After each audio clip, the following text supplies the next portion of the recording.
Assalomu alaykum.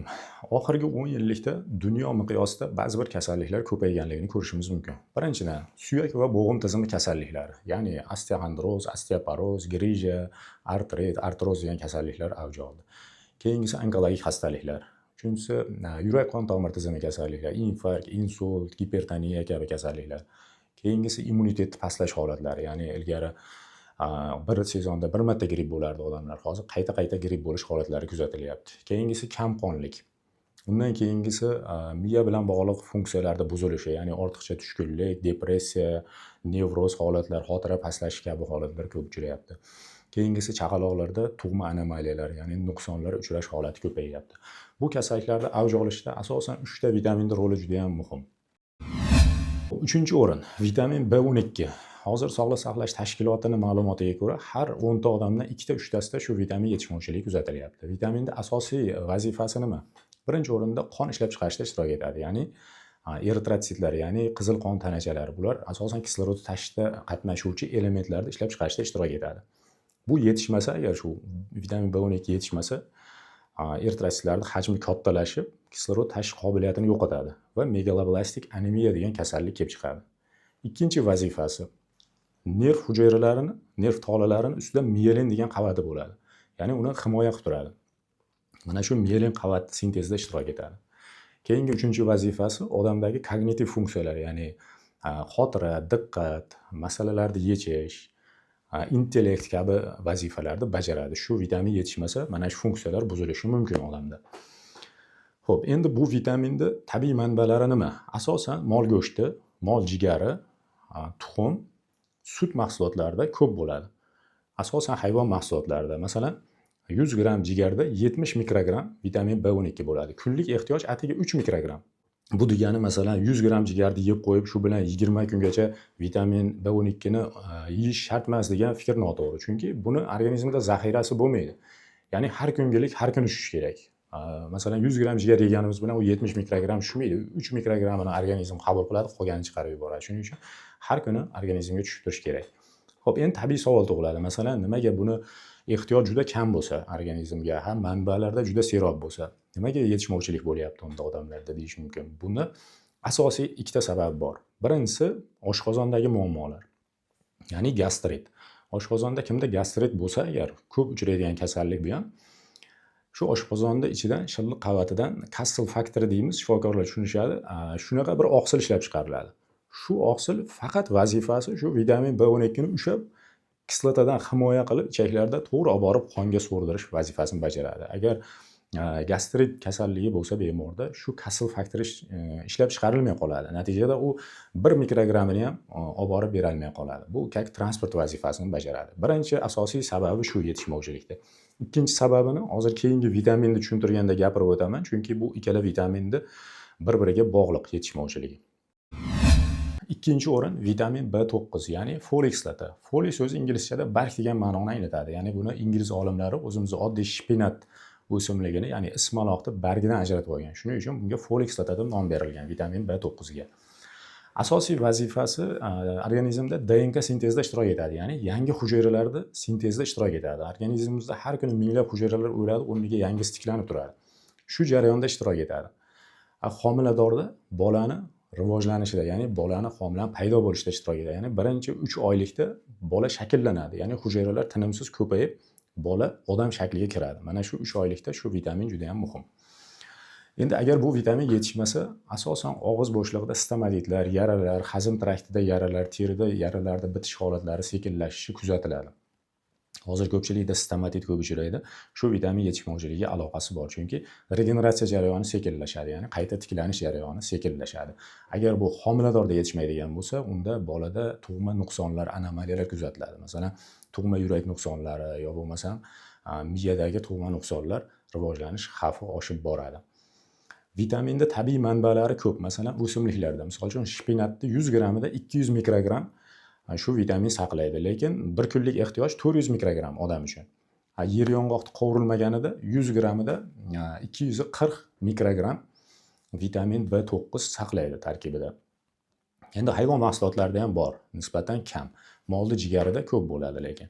Endi buni bitta minus tomoni vitamin parchalanishi tez bo'ladi. Ya'ni termik ishlov berganda 90% gacha parchalanib ketadi bu vitamin. Shuning uchun salatlarda, yer yong'oqda, tabiiy narsalarni ilojini boricha qovurmasdan iste'mol qilinganda shu vitamin organizmda to'laligicha saqlanib qoladi.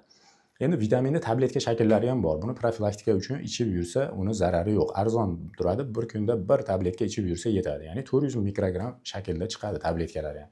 Endi misol uchun ba'zi bir onkologik kasalliklarda yo bo'lmasam autoimmun kasalliklarda metatrexat degan tabletka ichishadi odamlar. Bu sitostatik preparat, ya'ni hujayrani DNKsini to'xtatadigan preparat. Shuning uchun doim shu preparatni ichadigan odamlar, prednizolon va metatrexat kabi preparatni ichadigan odamlar albatta folik kislota bilan qo'shib ichishlari tavsiya qilinadi. Agar uni o'zini ichilsa, ko'p kuzatamiz, og'izga yara toshib beradi. Aynan shu vitamin D sintezini buzadi.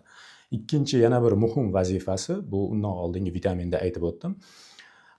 Vitamin B12 ni so'rilishini yaxshilaydi. Vitamin B12 bilan folik kislota yetishmovchiligi ko'pincha birga uchraydi. Chunki ularda metabolizmdagi yo'li birga tutashadi organizmda. Shuning uchun ikkala vitamin doim yetishmovchiligi birga kuzatiladi. Birinchi o'rin bu vitamin D yetishmovchiligi. Jahon Sog'liqni saqlash tashkilotini bergan ma'lumotini o'qisam, dunyo bo'yicha har 3 ta odamdan bittasida vitamin D yetishmovchiligi kuzatilyapti deyapti. Lekin oxirgi paytda bemorlar tahlillarini ko'ramiz. Juda kamdan kam odamda normada chiqadi shu vitamin. Misol uchun normada bo'lgani ham normani pastki chegarasida turgan bo'ladi. Deyarli aksariyat odamda defitsit holatda chiqadi vitamin D. Vitamin D ning asosiy vazifalari shundaki, biz yegan oziq-ovqat tarkibidagi kalsiy fosforlarni ichakdan oladida qonga so'rdirib, borib suyakni ichiga kirgizib yuboradi. O'rtada turadigan bir katalizator desak ham bo'laveradi. Asosiy vazifasi shunda. Bundan tashqari qo'shimcha vazifalari ham ko'p. Masalan, immunitetni ta'minlashda ishtirok etadi, yurak-qon tomir sistemasiga foydasi katta, infarkt, insultni oldini oladi. Asosan gormonlar tarkibida bo'ladi. Strukturasi jihatdan gormonlarga ham o'xshab ketadi bu vitamin. Keyin masalan, bolalarda rahit kasalligini oldini oladi, teri rakini kelib chiqishini to'xtatadigan vitamin hisoblanadi. Vitaminda odam uchun bir sutkalik ehtiyoji 1000 единица hisoblanadi. 1000 единица.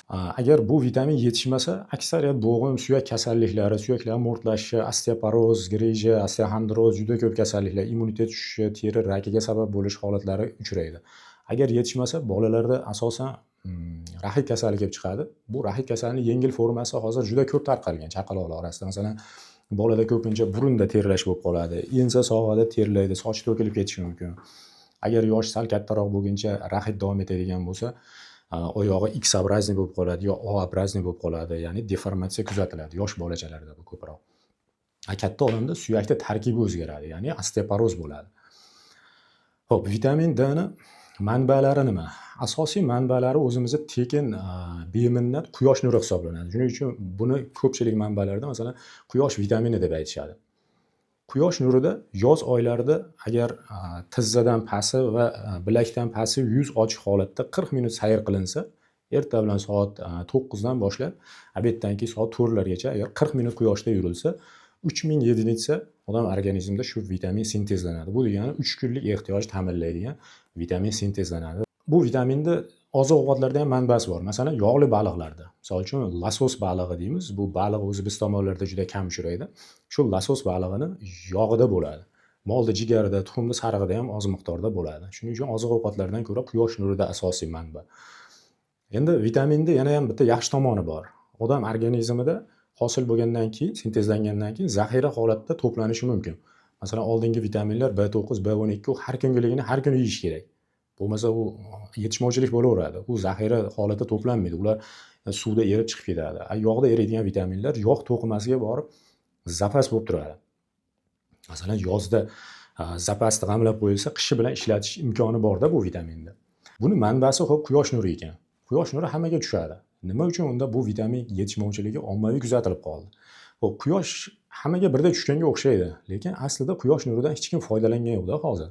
Misol uchun erta bilan ishga ketayotganda quyosh yo'q bo'ladi. Endi quyosh chiqqan bo'ladi. Hali unchalik nurlari chiqmasdan ishga ketiladi. Kech payt quyosh botganda uyga kelinadi. Orada yopiq binoda ishlaydi. Deyarli ko'pchilik. Bozorlarda ham tepasi berk bo'ladi. Hamma ishlaydigan joyimiz salqinda bo'ladi. Misol uchun quyoshga chiqadigan holatda mashinaga chiqsangiz ham tonirovka bor, uyga kelsangiz parda bor. Ayollar ko'chaga chiqqanda kremlardan foydalanadi. Quyosh nurini bir 70-80% to'sadigan kremlardan foydalanadi. U yozda o'zi aslida quyosh nurini biz zaxiraga jamlashimiz kerak. Masalan, bir oy aytganimdek 40 minut yurilganda 3 kunlik ehtiyojga yarasha vitamin D hosil bo'lyapti terida. Bu bir oyda masalan 90 kunga yetadigan vitamin D ni jamlasak bo'ladi zaxiraga. 90 kunga yetishi mumkin. O'shani yig'ib olib yoz oylarida sekin qishi bilan sarflab yursak ham bo'laveradi.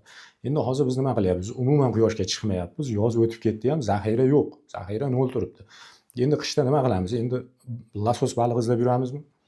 Bu lasos balig'i bu ham qimmat turadi, ham uni hamma joydan topib bo'lmaydi. Korzinkalarda shu ozgina bo'lak qilib sotadi. Uni hech kim olib yeyishga hammaning imkoniyati yo'q. Shuning uchun maslahatim bu vitaminni albatta yozda jamlab qo'yish kerak organizmga. Buni tabletkalari ham bor hozirgi kunda. Bir donasi 10 ming, 15 ming turadi. Uni har kuni ichib yurishga hammaning imkoniyati yetmaydi. Endi yana masalani bitta tomoni bor. Bu faqat vitamin D bilan suyaklar yaxshi bo'lib qolmaydi.